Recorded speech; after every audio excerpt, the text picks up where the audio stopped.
Hello students, welcome in chemistry सीसा class. आज का हमारे एमसीक्यू क्वेश्चंस जो है वो एनालिटिकल केमिस्ट्री से रिलेटेड है, जिसमें theory as well as titrations जो प्रैक्टिकल पॉइंट ऑफ व्यू से दोनों के वॉल्यूमेट्रिक एनालिसिस वगैरह सबका एक कंबाइंड एमसीक्यूज जो बहुत ही इंपॉर्टेंट है फॉर ऑल एग्जाम्स। तो देखिए इसके अंदर एनालिटिकल केमिस्ट्री एमसीक्यूज क्वेश्चन। आज का क्वेश्चन नंबर 1 हमारा है, which one indicator is used in titration of acetic acid and NH4OH यानी कि अमोनियम हाइड्रोक्साइड। अगर इन दोनों के बीच में टाइट्रेशन होती है तो कौन सा सुटेबल इंडिकेटर होगा? Option A HPH, option B MEOH, option C phenyl red and option D crystal violet. Yes, video pause करके सोचिए इसमें से कौन सा पॉसिबल आंसर हो सकता है। Now the correct answer is C, phenyl red. Students, acetic acid कैसा है? Weak acid. NH4OH कैसा है? Weak base. अगर ये दोनों ही वीक है तो वीक के लिए HPH या MEOH यूज नहीं होंगे बल्कि फिनाइल रेड, क्योंकि इसका ग्राफिकल के ग्राफ के अकॉर्डिंग जो एंड पॉइंट आएगा वो नियर 7 के आसपास ही होगा। यस स्टूडेंट, सेकंड क्वेश्चन हमारा है, which one indicator has common ion effect with sodium hydroxide। इनमें से कौन सा इंडिकेटर सोडियम हाइड्रोक्साइड के साथ में कॉमन आयन इफेक्ट शो करेगा? ऑप्शन ए HPH यानी कि फिनोप्थलीन, ऑप्शन बी MEOH यानी कि methyl orange, option C eosin और option D none of above. Yes, video pause करके सोचिए कौन सा पॉसिबल आंसर होगा। Now the correct answer is yes students, B MEOH। Students, आपने याद होगा MEOH जो होता है ये बेसिक नेचर का होता है बच्चों, और इसके साथ में सोडियम हाइड्रोक्साइड होगा तो ये भी आपका OH माइनस, तो ये आपका कॉमन आयन इफेक्ट आ गया। तो इसका चूंकि बेसिक के साथ कॉमन आयन इफेक्ट शो करेगा।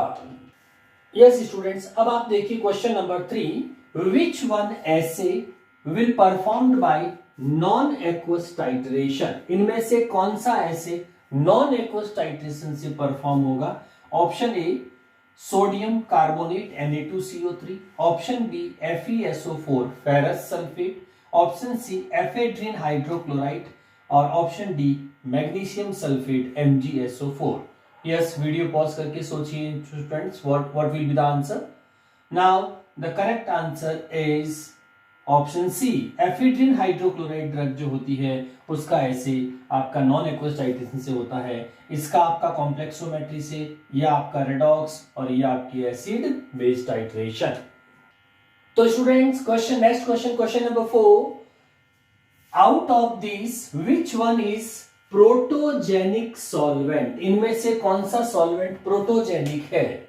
Yes, option A pyridine, option B liquid ammonia, option C chloroform, option D H2SO4 यानी कि सल्फ्यूरिक एसिड। वीडियो पॉज करके सोचिए। साथ में स्टूडेंट्स आप अपनी आंसर की भी बनाइए एमसीक्यू की, और फिर सारे क्वेश्चंस को एक साथ चेक करिए। वीडियो पॉज करके आगे बढ़ते रहिए और फिर सारे आंसर्स को एक साथ चेक करिए, तो आपका एक प्रैक्टिस टेस्ट भी हो जाएगा। यस, तो क्या सोचा बच्चों इसमें आपने? प्रोटोजेनिक है ना, नाम से ही पता लग रहा है प्रोटॉन जनरेट करने वाला होना चाहिए। तो आपको पता पिरिडीन, तो पिरिडीन प्रोटॉन को क्या करती है? एक्सेप्ट करती है ना। लिक्विड अमोनिया के पास भी lone pair proton H+, proton का मतलब यहाँ पे क्या है? H+ को एक्सेप्ट करने वाले। ये क्लोरोफॉर्म किस में आती? नॉन पोलर, तो एप्रोटिक होता है। तो क्या बचा पीछे? Option D H2SO4। Yes students, तो नेक्स्ट क्वेश्चन है question number 5, out of this which one is not protophilic solvent. इनमें से कौन सा प्रोटोफिलिक सॉल्वेंट नहीं है? Option A benzene, C6H6, option B liquid ammonia, C liquid primary amines liquid form, D pyridine. Yes, not protophilic. Yes, protophilic का मतलब attraction, जो आपका H+ को अट्रैक्ट करे, और अट्रैक्ट होने के लिए क्या? लॉन पेयर होना चाहिए उसके पास में। तो इसीलिए आपका जो ऑप्शन होगा वो ए, बेंजीन जो होती है वो आपकी एप्रोटिक होती है, जो प्रोटॉन को गेन नहीं करती। बाकी सबके पास लॉन पेयर है। पिरिडीन का आपने स्ट्रक्चर देख ही लिया, लॉन पेयर नाइट्रोजन पे, तो ये सारे प्रोटोफिलिक्स होंगे। बेंजीन ही एक ऐसा होगा जो एप्रोटिक होता है, इसीलिए उसको प्रोटोफिलिक सॉल्वेंट में कंसीडर नहीं करेंगे। यस स्टूडेंट्स, नेक्स्ट हमारा क्वेश्चन है question number 6, which one indicator used in non aqueous titration, इसमें से कौन सा इंडिकेटर नॉन एक्वस टाइट्रेशन में यूज होता हो?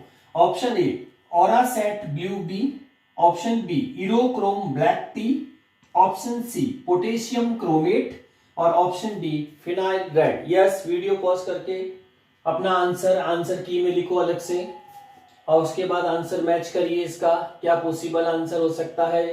Now the correct answer is A oracet blue B जो होता है वो नॉन एक्वस में यूज होता है। ठीक, इरोक्रोम टी कॉम्प्लेक्सो के लिए हो जाएगा, पोटेशियम क्रोमेट आपका कौन से मेथड्स के अंदर, रिडक्स टाइट्रेशंस के अंदर, और फिनाइल रेड एसिड बेस के अंदर यूज होता है। यस, नेक्स्ट क्वेश्चन बच्चों, question number 7, acidimetry in non aqueous titration used for which type of substance, यानी कि कैसे सब्सटेंस के ऐसे परफॉर्म करने के लिए यूज होती है। आपको याद होगा स्टूडेंट, नॉन एक्वस टाइट्रेशन दो तरह की होती है, एसिटिमेट्री एंड अल्कलीमेट्री। तो उसमें से एसिटिमेट्री जो है वो किस टाइप के सब्सटेंस का ऐसे परफॉर्म करने के लिए यूज होती है? Yes, option A 1 degree amines, option B 2 degree amines, option C 3 degree amines, option D all of the above. Yes, video pause करके अपना आंसर लिखो और फिर उसमें सोचिए कौन सा करेक्ट आंसर हो सकता है। Now the correct answer is D all of the above. Students, acidimetry जो होती है वो हर टाइप की अमाइंस के लिए यूज होती है, चाहे 1 डिग्री हो, 2 डिग्री हो या 3 डिग्री हो। Next students question number 8, alkalimetry in non aqueous titration used for which type of substances. ये अल्कलीमेट्री टाइट्रेशन कौन कौन से सब्सटेंस के लिए यूज होती है? Option A for acidic substance, B for basic substance यानी कि बेसिक नेचर के हो, ऑप्शन सी न्यूट्रल सब्सटेंसेस और option D none of above. यह सोचिए जो alkalimetry type non aqueous titration होती है वो कौन से टाइप के सब्सटेंस के ऐसे को परफॉर्म करने के लिए यूज होती है? तो इसमें आपका जो करेक्ट आंसर होगा स्टूडेंट्स 4, जल्दी सोचिए। यस, एसिडिक सब्सटेंस के लिए होती है, बेसिक न्यूट्रल के लिए नहीं होती। Yes students, next question number 9, which one titration also known as argentometric titration, इनमें से कौन सी टाइट्रेशन अर्जेंटियोमेट्रिक टाइट्रेशन के नाम से जानी जाती है? Option A complexometric titration, option B diazotization titration, option C gravimetry titration, option D precipitation titration. Now yes, अपना पहले आंसर लिखिए करेक्ट आंसर ब्रैकेट में और फिर आंसर मैच करिए। Now correct answer is precipitation titration. आपको याद होगा स्टूडेंट्स, प्रेसिपिटेशन टाइट्रेशन में AgNO3 as a reagent use होता है NaCl या KCl के साथ में, तो सिल्वर की AgCl का PPT बनता है ना, इसीलिए इसको सिल्वर की वजह से इसको अर्जेंटियोमेट्रिक टाइट्रेशन भी बोलते हैं। Yes students, question number 10, answer key में लिखो, assay of calcium gluconate is performed by which titration, इसमें से कैल्शियम ग्लूकोनेट का ऐसे कौन सी टाइट्रेशन से परफॉर्म होता है? Option A complexometric titration, option B diazotization titration, option C acid base titration, option D precipitation titration. Yes, आप अपना आंसर लिखिए आंसर की में पहले वीडियो पॉज करके क्या पॉसिबल आंसर इसका। Yes, now match the answer. इसका जो करेक्ट आंसर है स्टूडेंट्स वो है ऑप्शन ए कॉम्प्लेक्सोमेट्रिक टाइट्रेशन, ये कैल्शियम ग्लूकोनेट्स के लिए complex formation. Yes student, next question है, out of this the precipitation titration is performed by which method, इनमें से कौन से मेथड से precipitation titration performed होती है? Option A Mohr method, option B Volhard method, option C Fajans method, option D all of the above. Yes, video pause करके पहले अपना आंसर लिखिए और फिर देखिए कौन सा मेथड इसमें से प्रेसिपिटेशन में यूज होता है। Now the correct answer is D all of the above. Students, आपको याद होगा मोर मेथड भी प्रेसिपिटेशन में होता है, वोलार्ड भी प्रेसिपिटेशन में, फाजान भी एडजॉर्प्शन सरफेस थ्योरी बेस्ड है, और इसीलिए साथ तीनों ही मेथड आपके प्रेसिपिटेशन टाइट्रेशन में डिफरेंट इंडिकेटर के साथ यूज होते हैं। Yes students, question number 12 answer key में लिखिए। क्वेश्चन है, potassium chromate solution indicator used in which method, इनमें से कौन से मेथड में potassium chromate solution as a indicator used होता है। और ये सारे मेथड किसके हैं, प्रेसिपिटेशन टाइट्रेशन के, इसीलिए आप इसमें से प्रेसिपिटेशन टाइट्रेशन के ऊपर आप अपना दिमाग लगा सकते हैं। यस, option A Mohr method, option B Volhard method, option C Fajans method, option D all of the above. Yes, इनमें से कौन सा, जल्दी सोचिए वीडियो पॉज करके, पोटेशियम क्रोमेट सोल्यूशन जो है वो किस में यूज होगा। Yes students, see fast. Now the correct answer is option A Mohr method में स्टूडेंट्स ये वाला यूज होता है, direct titration. Students next question हमारा क्वेश्चन नंबर 13, आंसर की में लिखो जल्दी से अपना option. Ferric ammonium sulphate indicator related to which method of precipitation titration, इनमें से ferric ammonium sulphate indicator precipitation method के कौन सी से रिलेटेड है, कौन सी मेथड से रिलेटेड है प्रेसिपिटेशन टाइट्रेशन के अंदर, क्योंकि सारे ही ऐसे प्रेसिपिटेशन टाइट्रेशन के, तो उसमें से फेरिक अमोनियम सल्फेट की से रिलेटेड है। यस, वीडियो पॉज करके पहले अपना आंसर लिखिए। Now the correct answer is A Volhard method. आपको याद होगा स्टूडेंट्स, मोर मेथड के अंदर अपन कौन सा यूज करते हैं, पोटेशियम क्रोमेट, और इसमें जो वोलार्ड मेथड होता है इसमें होता है ferric ammonium sulphate indicator. Students next question लिखिए आंसर की में, question number 14, among this which one method is widely used in precipitation titration. Precipitation titration को परफॉर्म करने के लिए मोस्ट वाइडली यूज्ड होने वाला आपका कौन सा मेथड है। Option A Mohr method, option B Volhard method, option C Fajans method, option D none of above. Yes, video pause करके पहले अपना आंसर लिखिए। Now match the answer students. Now the correct answer is option B Volhard method जो होता है students, इसके अंदर आपके sodium ammonium thiocyanate indicator use होता है रिएजेंट, और उसके बाद आप इंडिकेटर के साथ में रिएक्ट करते हैं, इसमें शार्प एंड पॉइंट आता है, इसीलिए वोलार्ड मेथड जो होता है वो अपन को शार्प एंड पॉइंट देता है। तो ये एक वाइडली यूज्ड मेथड होता है प्रेसिपिटेशन टाइट्रेशन में। Next question number 15 student, answer key में नोट करिए। The indicator used in Fajans method, और फाजान मेथड किससे रिलेटेड है, प्रेसिपिटेशन टाइट्रेशन।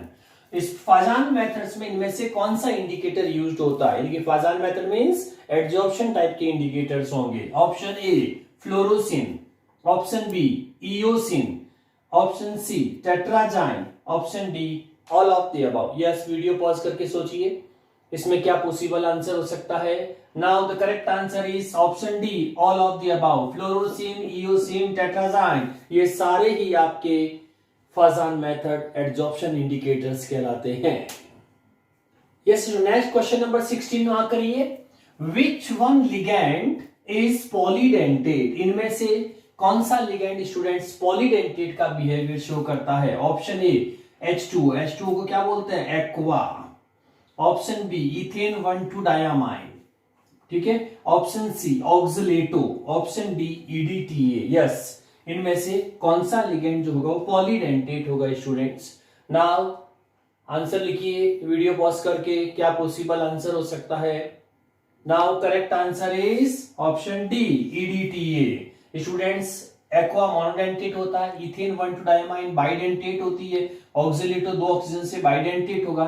EDTA जो होता है वो आपका, आपने स्ट्रक्चर देखा होगा EDTA का, जिसमें 2 कार्बन रहेंगे और फिर नाइट्रोजन टर्मिनल्स होगी, है ना, फिर इन पे एसीटेट ग्रुप्स होंगे जिसमें oxygen oxygen oxygen oxygen oxygen 4 तो ये हो गए और 2 नाइट्रोजन के लोन पेयर, तो ये हेक्साडेंटेट होता है, तो इसीलिए इसको पॉलीडेंटेट। पॉलीडेंटेट में भी कौन सा, हेक्साडेंटेट, ठीक है। Yes yes student, question number 17 note करिए। Which one ligand can't form chelation, chelation form नहीं कर सकता इन कॉम्प्लेक्सोमेट्रिक टाइट्रेशन। कौन सा लिगेंड ऐसा है जो चिलेशन नहीं कर सकता, चिलॉन नहीं बन सकता, जिसका कॉम्प्लेक्स नहीं बन सकता। Option A ethane 1,2 diamine, option B oxalato, option C EDTA, option D thiosulphato. यस, चिलेशन का मतलब होता है स्टूडेंट सेंटर मेटल, कैल्शियम या मैग्नीशियम जो भी है, तो वो लिगेंड कम से कम दो बाइडेंटेट हो, ताकि उनके बीच में जो रिंग फॉर्मेशन टेंडेंसी होती है उसको अपन क्या बोलते हैं, चिलेशन। तो देखो ये लिगेंड बाइडेंटेट है, इथेन 1 2 डायमंड, ऑक्सिलेटो भी बाइडेंटेट होता है आपका, ठीक है, ये भी बाइडेंटेट फॉर्म में, इथेन में 2 नाइट्रोजन है डायमाइन में, तो ये भी bidentate, EDT already more than 2 होता है, तो एक थायोसल्फेट तो ये एक ऐसा ऑप्शन है जो मोनोडेंटेट आपका लिगेंड्स होता है, और मोनोडेंटेट कभी भी चिलेशन नहीं कर सकते क्योंकि मोनोडेंटेट सिर्फ सिंगल कोऑर्डिनेशन। तो थायोसल्फेट क्या था, H2O3 2-, so it's form monodentate. चलिए यस स्टूडेंट, नेक्स्ट क्वेश्चन है 18 नंबर, नोट करिए आंसर में, which one indicator used in complexometry titration, इनमें से कौन सा इंडिकेटर कॉम्प्लेक्सोमेट्री टाइट्रेशन में यूज होता है। Option A phenyl red, option B tetrazine, option C crystal violet, option D mordant black second. Yes, कौन सा इंडिकेटर यूज होगा इस टाइट्रेशन में। यस, नाउ वीडियो पॉज करके आपने आंसर लिख दिया अपने आंसर की में। Now the correct answer match करिए इज डी मॉर्डेंट ब्लैक, जिसको अपन इरोक्रोम टी भी कहते हैं। बाकी इंडिकेटर आपके अलग अलग टाइट्रेशन में यूज होंगे। Yes students, next question number 19, which one compound is not primary standard in redox titration, इनमें से कौन सा कंपाउंड redox titration के प्राइमरी स्टैंडर्ड्स में नहीं आता। Potassium chromate, option A, option B sodium oxalate, option C arsenic trioxide, option D potassium permanganate. Yes students, अपना answer लिखिए आंसर की के अंदर पहले, क्या पॉसिबल आंसर हो सकता है। प्राइमरी स्टैंडर्ड नहीं है वो उसमें ऑप्शन चूज करना है। Now the correct answer is option D potassium permanganate. बाकी सब प्राइमरी स्टैंडर्ड्स होते हैं स्टूडेंट्स। आपको याद होगा कि MnO4 को अपन को हमेशा स्टैंडर्डाइज करना पड़ता है, so it's a secondary standard. Yes student, next question number 20 answer key में लिखिए, which one is not primary standard in complexometry titration, इनमें से कौन सा प्राइमरी स्टैंडर्ड कॉम्प्लेक्सोमेट्री में नहीं होता। Yes, which one is not primary, complexo titration का कौन सा प्राइमरी स्टैंडर्ड नहीं है। जैसे पहला metallic, option A metallic zinc, option B EDTA, और option C ZnCl2 zinc chloride, option D CaCl2 calcium chloride. इनमें से कौन सा कॉम्प्लेक्सोमेट्री में प्राइमरी स्टैंड की तरह वर्क नहीं करता। नाउ द करेक्ट आंसर है, वीडियो पॉज करके सोच लीजिए, अपना आंसर लिख दो। Now students, option is B EDTA। EDTA को हमेशा स्टैंडर्डाइज करना पड़ता है और बाकी सभी ये कॉम्प्लेक्सो के प्राइमरी स्टैंडर्ड्स होते हैं। तो स्टूडेंट्स, ये आपकी थी एनालिटिकल केमिस्ट्री के MCQ की प्रैक्टिस, और पढ़ते रहिए। Thank you.